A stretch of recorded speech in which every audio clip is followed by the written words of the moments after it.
Hello everyone and welcome back to Bring Your Own Popcorn. So today we're back with another first time watching video, and this one is going to take us back to the cinema. Yes, we're going on a little cinema trip today and we're going to go see Avatar: The Way of Water. If you keep up with my channel, you would know that I went to see the re-release of the original Avatar in cinemas. I did a video about it, a first time watching video. It was I'd say roughly a month ago, if my dates are correct. Maybe even a couple of months ago. And that was the first time I'd ever seen that film, and I wanted to experience it on the big screen. And also I really wanted to see it before the new one came out, because I knew I was planning to go see this one in cinemas. And I really enjoyed the first one. I gave it an 8 out of 10. I would stick by that score. I thought it was pretty fantastic, actually. Great storytelling, great world building, great effects, especially for 2008. It looked flawless. It looked like I hadn't aged a day.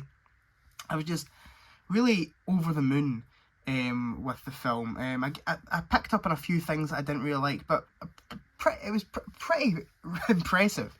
And I really wasn't expecting to enjoy it, because in my head, fully CGI films they don't appeal to me.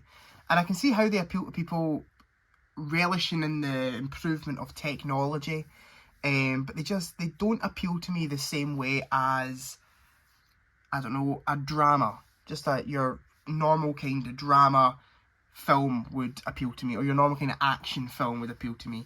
These fully CGI characters, I thought that it would be hard for me to see them as real characters, and actually become engrossed in the film without feeling, oh, this is just all fake. But Avatar, I felt like they were all really real characters. Like, it was actually impressive how much he's related to these fully computerized characters. It was impressive.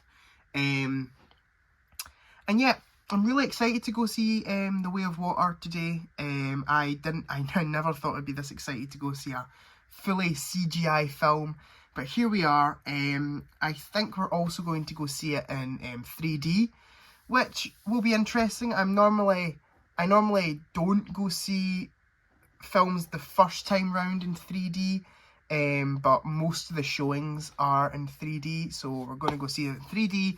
I'm excited to see another film in 3D, because I've not seen one in... The last film I saw in 3D was The Last Jedi, so that was, what, 2017? So that was almost 6 years ago, which is pretty mental. Probably about 5 years ago, because they normally come out in December. So it's been 5 years since I've seen a film in 3D, and what better film to see in 3D, let's be honest, with the impressive effects and just the incredible... I already know it's going to have fantastic cinematography.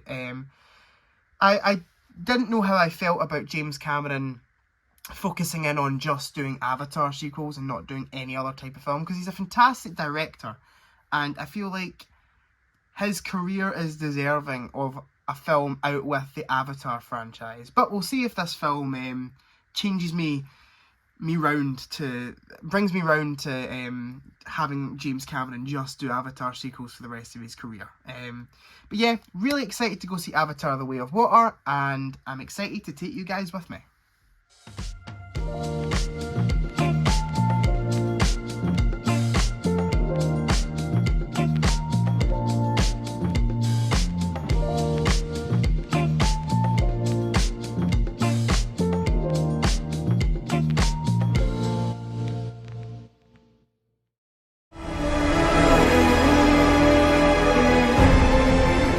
Water connects all things. Before your birth and after your death. This is our home! I need you with me. And I need you to be strong.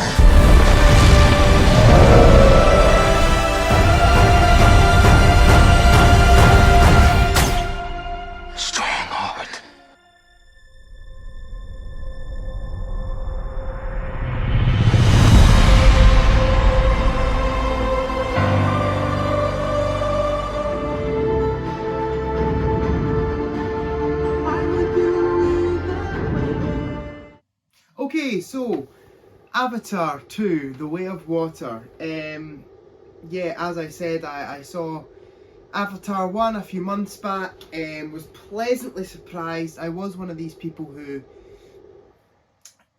criticised, I hate to say that I was in this mindset, but I criticised a film being pretty much fully CGI. I didn't see how I would connect with characters that are so fake looking and completely CGI. I was one of those people, and I'm ashamed to say that I was one of those people, because Avatar, the first one, was really good, and this one was even better.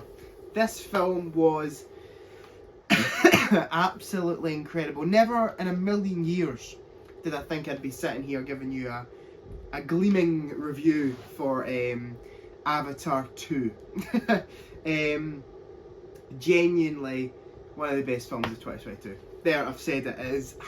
I'm genuinely as shocked as I can be that I'm giving. The more I think about the film, it's actually been a week since I saw it. I've not had time to record this review. The more I think about it, the more I like it, honestly. Somebody should have took Mr.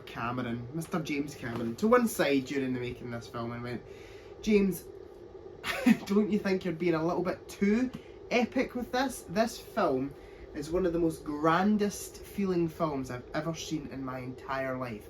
You're sucked into this world, and you're sucked into the world in the first film, but not like this film sucks you in. This film pulls you in for 3 hours and does not let go until the credits start coming up. It is actually insanely good world building and storytelling. Genuinely, you feel like these worlds and characters are real. You forget that they're not real people, and you forget that it's not real scenarios going on. It is insanely well done. James Cameron builds upon the world of Pandora in the most delightful way. He does this whole, he creates this whole new tribe, and we get to experience them and their kind of culture, and I just thought all that stuff was absolutely incredible. James Cameron's direction here is absolutely sublime. Probably, in terms of direction alone, his best work. The cinematography is masterful. The kind of underwater shots that he uses and films are insanely good, like genuinely incredible. The colours are so vibrant, so beautiful. The technology has advanced since the first film. Obviously, it's been a number of years since the first movie, and you can really tell because this film looks real. All of it is CGI, pretty much, and all of it looks completely real. It is absolutely incredible. I think James Cameron's direction is on point here. As I said, the writing and the story, I love the way, I love the places that James Cameron took this story. I love the new tribe. I think they're incredible. I love the two tribes kind of coming together to fight this one evil. I love all that stuff, and I love the feel of the theme of family throughout this film, where even though the two tribes are not against each other, but they have their differences, the one thing they can easily agree on is family, is the protection of family, and I just love all that stuff. There's a majority of the film is dedicated to world building and is actually not action packed at all. It has a fantastic action climax, don't get me wrong, but a lot of this film is just world building and storytelling, and honestly I didn't hate that. The first film is a lot more of an action movie than this one, and honestly I really enjoyed that James Cameron has kind of went somewhere a bit different from the first one. It would have been too easy for him to just copy the first one again and make another action CGI sci-fi film, but instead he creates this kind of family drama, which I think was a genius idea, and it actually leads to a story that I care a lot more about. I also think the characters have been built upon really well. The characters from the first film have been built upon really well, and they also introduce an array of brand new characters to the mix, including Jake Sully's family, who are each given their own interesting personality. It could have been copy and paste, each one has the same personality. No, they are written to have their own unique personalities, their own unique struggles. I think that is brilliant. The characters are written brilliantly. Jake Sully has developed in the best way possible from the first film. His character has just turned into this leader, which I just love to see. He's a kind of a badass, basically. He's a not taking shit from anyone kind of character, and I absolutely love that about him. And I think the villain, because the villain was one of my critiques from the first film. I wasn't intimidated by him at all, and whilst I'm not as intimidated by him in this one as the film is trying to make me, I love that they gave him a more humane side in this. He gave him, the film gave him a chance to show a more like emotional standpoint of his character, with introducing his son into the mix, and I thought that was a genius plan by James Cameron. It gives him a real emotional side, especially towards the end, where you actually start to think maybe this guy isn't so bad after all, and it's just a kind of mix-up and revenge. But yeah, I really like the places they took this villain. When he's intimidating, he's not very intimidating. But I just love the emotional stuff they did with this character. I thought the performances in this film were pretty fantastic. The only people I didn't love the performances of were the villain's kind of crew in this one. They kind of seem to give these comedic relief performances that just don't work at all for me. But you know what? It doesn't take away from the film at all, really, for me, because they're in it so little. But the performances from all the main cast are absolutely sublime, genuinely incredible. Zoe Saldana gives, in my opinion, Oscar-worthy performance. Genuinely, like, best supporting actress, best actress even.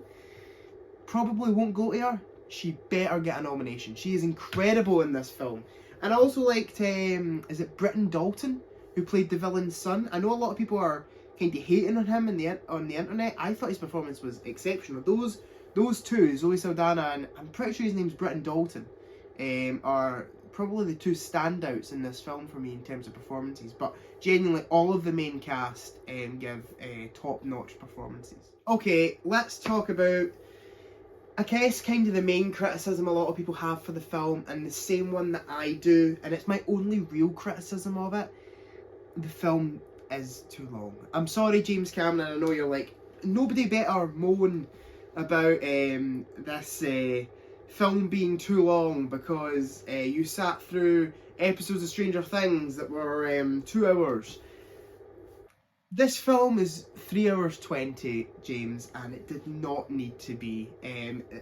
But it's only too long by a little bit. It could have been trimmed, I'd say about 20 minutes off of that runtime for a nice round 3 hours, and I would have been a lot more happy with the final. I can't think of the word. The final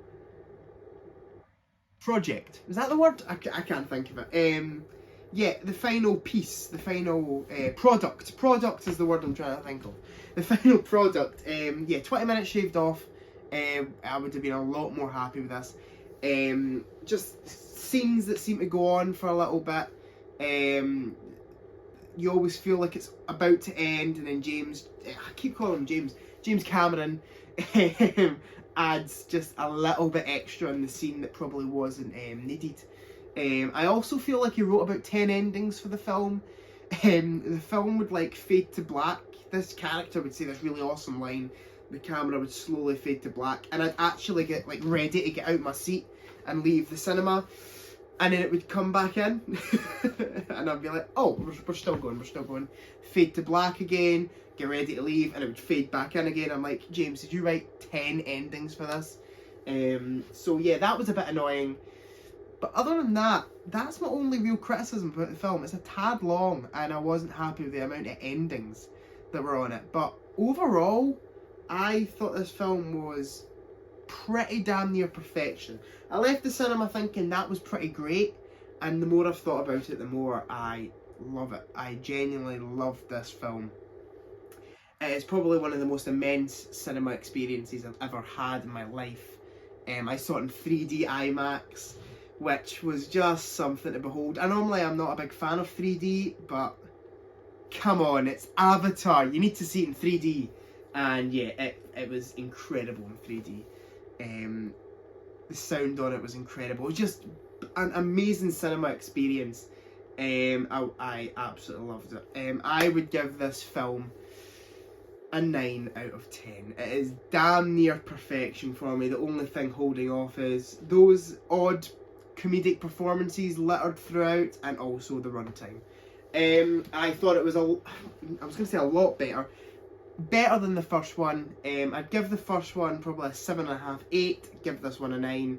Yeah, really good film. So thank you for checking out this review. Please remember to like, comment and subscribe. If you want to read my full written review of this film, click the link below. That will take you to my Letterboxd page. You can read basically everything I watch for the first time. I write a full detailed written review on my Letterboxd. You can read them all there, link down in the description. Yeah guys, remember to like, comment, subscribe, all that jazz, and I'll see you guys in the next video. Goodbye.